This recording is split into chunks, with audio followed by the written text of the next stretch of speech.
മലപ്പുറം ജില്ലയിലെ തീരദേശ പട്ടണമായ താനൂർ. ഈ പാലം കടക്കുന്നതോടെ താനൂർ പട്ടണത്തിലേക്ക് എത്തുകയായി. നിലവിൽ മലപ്പുറം ജില്ലയിലെ പ്രധാന നഗരങ്ങളായ തിരൂരിന് വടക്കും പരപ്പനങ്ങാടി നഗരത്തിന് തെക്കുമായി മധ്യഭാഗത്തായി സ്ഥിതി ചെയ്യുന്ന മധ്യകാലഘട്ടത്തിലെ ഒരു പ്രധാന തീരദേശ പട്ടണമാണ് താനൂർ. അറബിക്കടലിൻ്റെ തീരത്ത് കനോലി കനാലിനോട് ചേർന്ന് സ്ഥിതി ചെയ്യുന്ന ചരിത്ര പ്രാധാന്യമുള്ള പഴയ പട്ടണം. പുരാതന കാലത്ത് ചേര രാജവംശത്തിൻ്റെ വടക്ക് പടിഞ്ഞാറ് അതിർത്തിയിൽ മൊസിരിസ് തുറമുഖത്തിന് വടക്കായി പുരാതന റോമാ സാമ്രാജ്യവുമായും മറ്റും കച്ചവട വ്യാപാര ബന്ധമുണ്ടായിരുന്ന കുരുമുളകും മറ്റു സുഗന്ധവ്യഞ്ജനങ്ങളും കാർഷിക ഉൽപ്പന്നങ്ങളും വൻതോതിൽ കയറ്റി അയച്ചിരുന്ന ടിൻഡിസ് തുറമുഖത്തെപ്പറ്റി പറയപ്പെടുന്നുണ്ട്. മുസിരിസിൽ നിന്നും ടിൻഡിസ് തുറമുഖത്തേക്ക് പറയപ്പെടുന്ന ദൂരവും മധ്യകാലഘട്ടത്തിലും അതിനു മുമ്പും തയ്യാറാക്കിയ മാപ്പുകളിലും താനൂരിന് ലഭിക്കുന്ന പ്രാധാന്യം വെച്ച് നോക്കുമ്പോൾ ടിൻഡിസ് തുറമുഖം താനൂരായിരിക്കാനുള്ള സാധ്യതയുമുണ്ട്. താനൂരിൻ്റെ ചരിത്രം ആരംഭിക്കുന്നത് അവിടെ നിന്നുമാണ്. മധ്യകാലഘട്ടത്തിൽ തയ്യാറാക്കിയ പടിഞ്ഞാറൻ തീരത്തിൻ്റെ ഭൂപടങ്ങളിലെല്ലാം കോഴിക്കോടിനും കൊടുങ്ങല്ലൂരിനും ഇടയിൽ അടയാളപ്പെടുത്തിയിരിക്കുന്ന പ്രധാന തുറമുഖ നഗരമാണ് താനൂരെന്ന് കാണാം. ആ കാലഘട്ടത്തിൽ കോഴിക്കോടിനോളം തന്നെ പ്രാധാന്യമുള്ള കച്ചവട കേന്ദ്രമായിരുന്നു താനൂർ. താന്നിമരങ്ങൾ ധാരാളം കാണപ്പെട്ടിരുന്ന പ്രദേശമാണ് പിന്നീട് താനൂർ എന്നായി മാറിയതെന്ന് പറയപ്പെടുന്നു. പുരാതന കാലം മുതൽ തന്നെ കടൽ മാർഗമുള്ള കച്ചവടം താനൂരിൽ നടന്നിരുന്നു. മധ്യകാലഘട്ടത്തിൽ റോമാ സാമ്രാജ്യവുമായും യൂറോപ്പുമായും മധ്യപൂർവ്വ ദേശവുമായും കച്ചവട ബന്ധം നിലനിർത്തിയിരുന്ന ഒരു പ്രദേശമാണ് താനൂരെന്ന് രേഖകളിൽ കാണാം. സാമൂതിരി രാജവംശത്തിന് കീഴിൽ അവരുടെ സമാന്തന്മാരാണ് താനൂർ രാജ്യം എന്നറിയപ്പെടുന്ന വെട്ടത്ത് നാട് ഭരിച്ചിരുന്നത്. രാജഭരണകാലത്ത് താനൂർ മലബാർ തീരത്തെ തന്നെ പ്രധാന കച്ചവട വ്യാപാര കേന്ദ്രമായി വളർന്നു. ഇന്ന് കാണപ്പെടുന്ന മറ്റു പല നഗരങ്ങളും അക്കാലഘട്ടങ്ങളിൽ ഉണ്ടായിരുന്നില്ല. കോഴിക്കോടിനും കൊച്ചിക്കുമിടയിൽ രേഖപ്പെടുത്തി വെച്ച രണ്ട് പ്രധാന സ്ഥലങ്ങളിൽ ഒന്നാണ് താനൂർ, മറ്റൊന്ന് മുസിരിസ് എന്നറിയപ്പെട്ടിരുന്ന കൊടുങ്ങല്ലൂരുമാണ്. ആ കാലഘട്ടത്തിൽ താനൂർ എത്രമാത്രം പ്രാധാന്യം അർഹിച്ചിരുന്നു എന്ന് ആ കാലഘട്ടത്തിൽ തയ്യാറാക്കിയ ഭൂപടങ്ങൾ കണ്ടാൽ നമുക്ക് മനസ്സിലാകും. മലയാള ഭാഷയുടെ പിതാവായ തുഞ്ചത്ത് എഴുത്തച്ഛൻ ജനിച്ചതും വെട്ടത്ത് നാട് എന്നറിയപ്പെടുന്ന താനൂർ രാജ്യത്തായിരുന്നു. 16-ാം നൂറ്റാണ്ടിൽ പോർച്ചുഗീസുകാർ ഇവിടം വരികയും താനൂരിനെ അവരുടെ കോളനിയാക്കി മാറ്റുകയും ചെയ്തു.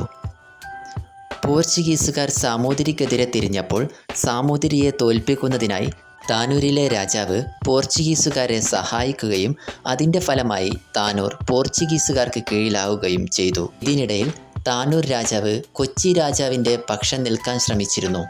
എങ്കിലും 1504 കൊച്ചിയിലെ പോർച്ചുഗീസ് പട്ടാളവും കോഴിക്കോട്ടെ സാമൂതിരിയുടെ സൈന്യവും തമ്മിലുണ്ടായ യുദ്ധത്തിൽ താനൂർ സൈന്യം സാമൂതിരിക്കൊപ്പം നിന്നതായി ചരിത്രത്തിൽ കാണാം. കോഴിക്കോട്ടെ രാജാവായിരുന്ന സാമൂതിരിയുടെ നാവികപ്പടയുടെ മേധാവിമാരായിരുന്ന കുഞ്ഞാലിമരക്കാർമാർക്കും താനൂരുമായി നല്ല ബന്ധമുണ്ടായിരുന്നു. 1532 ചാലിയത്ത് നിർമ്മിച്ച കോട്ടയിൽ പിന്നീട് പോർച്ചുഗീസുകാർ ആധിപത്യം സ്ഥാപിച്ചപ്പോൾ അതിനെതിരെ കോട്ട തിരിച്ചു പിടിക്കാനായി 1571 സാമൂതിരി സൈന്യം കോട്ട ആക്രമിച്ച് കീഴ്പ്പെടുത്തി കോട്ട വീണ്ടെടുക്കുകയാണ് ചെയ്തത്. ഈ യുദ്ധത്തിലും താനൂർ രാജാവും സൈന്യവും സാമൂതിരിക്കൊപ്പം നിന്നതായി കാണാൻ കഴിയും. 18-ാം നൂറ്റാണ്ടിൻ്റെ അവസാനത്തിൽ മൈസൂർ രാജാക്കന്മാർ മലബാർ പിടിച്ചടക്കുകയും മലബാറിൽ മൈസൂർ രാജാക്കന്മാർ നേരിട്ട് ഭരിക്കുകയും ചെയ്തു. എന്നാൽ ബ്രിട്ടീഷുകാർക്കെതിരെ ശക്തമായി നിലപാടെടുത്ത മൈസൂർ രാജാക്കന്മാർ പലതവണ ബ്രിട്ടീഷ് സൈന്യവുമായി ഏറ്റുമുട്ടി. മൂന്നാം മൈസൂർ യുദ്ധത്തിൻ്റെ ഭാഗമായി 1792 ശ്രീരംഗപട്ടണ ഉടമ്പടി പ്രകാരം മലബാർ പ്രദേശം ബ്രിട്ടീഷുകാർക്ക് മൈസൂർ രാജാവ് വിട്ടുകൊടുക്കേണ്ടതായി വന്നു. അതോടുകൂടി താനൂരടങ്ങുന്ന മലബാർ പ്രദേശം ബ്രിട്ടീഷുകാർക്ക് കീഴിലാവുകയും ബ്രിട്ടീഷുകാർ താനൂർ രാജ്യത്ത് 21 ചെറിയ പ്രദേശങ്ങളായി വിഭജിക്കുകയും ചെയ്തു. ഇക്കാര്യം വില്യം ലോഗൻ തൻ്റെ പുസ്തകത്തിൽ രേഖപ്പെടുത്തിയിട്ടുണ്ട്. പിന്നീട് ഈ പ്രദേശങ്ങളെ പൊന്നാനി താലൂക്കുമായി ലയിപ്പിച്ചു. ബ്രിട്ടീഷ് ആധിപത്യത്തോടെ ഉടലെടുത്ത സാമൂഹിക അന്തരീക്ഷവും ബേപ്പൂരിലും പൊന്നാനിയിലും തുറമുഖങ്ങൾ വളർന്നു വന്നതും റെയിൽ മാർഗം ബേപ്പൂരിനെ ബന്ധിപ്പിച്ചതും ബേപ്പൂർ വളർന്നു വരുന്നതിനും താനൂരിൻ്റെ പ്രതാപം നഷ്ടപ്പെടുന്നതിനും കാരണമായി. ബേപ്പൂർ, തിരൂർ, പൊന്നാനി തുടങ്ങിയ പട്ടണങ്ങൾ വളർന്നു വന്നതോടെ താനൂരിൻ്റെ പ്രാധാന്യം നഷ്ടപ്പെടുകയും അതൊരു തീരദേശ പട്ടണമായി ചുരുങ്ങുകയും ചെയ്തു. പടിഞ്ഞാറൻ തീരത്തെ പ്രധാന തുറമുഖ നഗരമായും പിന്നീട് പോർച്ചുഗീസുകാരുടെ കോളനി കാലഘട്ടവും ടിപ്പുവിൻ്റെ പടയോട്ട കാലവും ബ്രിട്ടീഷുകാരുടെ ചൂഷണകാലവും ബ്രിട്ടീഷുകാർക്കെതിരെ കനത്ത പ്രതിരോധവും തീർത്ത സമരകാലഘട്ടവും കടന്ന് സ്വാതന്ത്ര്യത്തിൻ്റെയും ആധുനികതയുടെയും പഴമകൾ മറന്ന് താനൂരിൻ്റെ മുഖം. അതാണ് ഇന്ന് നാം കാണുന്ന താനൂർ. 1861 കേരളത്തിൽ ആരംഭിച്ച ബേപ്പൂർ മുതൽ തിരൂർ വരെയുള്ള ആദ്യ റെയിൽവേ ലൈൻ നിർമ്മിച്ചപ്പോൾ അത് താനൂർ വഴിയാണ് കടന്നുപോയിരുന്നത്. കേരളത്തിലെ ആദ്യകാല റെയിൽവേ സ്റ്റേഷനുകളിൽ ഒന്നാണ് താനൂർ റെയിൽവേ സ്റ്റേഷൻ. കാൽനടയായും തലയിൽ ചുമന്നും കാളവണ്ടിയിലും മറ്റും കാർഷിക ഉൽപ്പന്നങ്ങളും മത്സ്യവും ഉണക്ക മത്സ്യവും മലഞ്ചരക്കും താനൂരിലെ എത്തിച്ചിരുന്നു.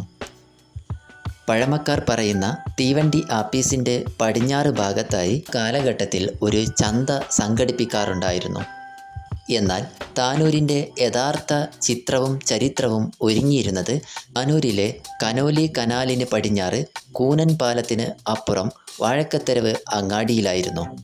അറിവിൻ്റെയും വിജ്ഞാനത്തിൻ്റെയും സാംസ്കാരിക കലാപുരോഗതിയുടെയും ആയോധന കലകളുടെയും വിദേശികളുടെ അധിനിവേശത്തെയും ജന്മിത്തത്തെയും ശക്തമായി എതിർത്ത് തോൽപ്പിച്ചതിൻ്റെയും കടലിനോടും അധിനിവേശ ശക്തികളുമായി മല്ലിട്ടതിൻ്റെയും ചരിത്രമുറങ്ങുന്ന പാരമ്പര്യം ഒളിഞ്ഞിരിക്കുന്ന താനൂർ. പേരറിയുന്നതും അതിലേറെ പേരറിയപ്പെടാതെ ആരുമറിയപ്പെടാതെ മണ്ണടിഞ്ഞു പോയ അനേകരുടെ ചരിത്രം പറയുന്ന താനൂർ ഇന്ന് ഇവിടെ എത്തി നിൽക്കുന്നു.